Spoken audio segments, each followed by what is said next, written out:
Hello guys, muna yung lugar sa Robinson Magnolia. Playground nila sa Sud sa mall. Tingnan kayo ang mga bata diri kay safe na dili pa delikado kay nara sa Sud sa mall. Munang safe na safe ang mga bata maglalaro.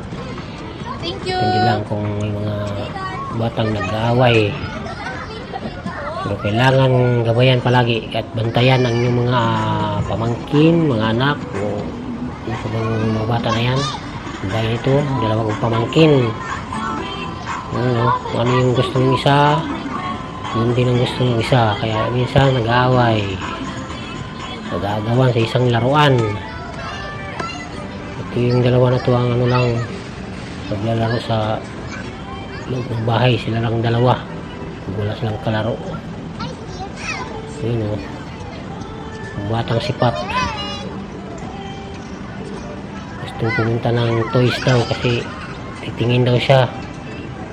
Hindi pinagbigyan ni mama kaya baka mabudo na naman si mama, makakabili na naman ng toys. Kaya yun, hindi naman, maglaro na lang sila ng batang sipat. Yung ano guys, yung playground ng Robinson Magnolia sa New Manila.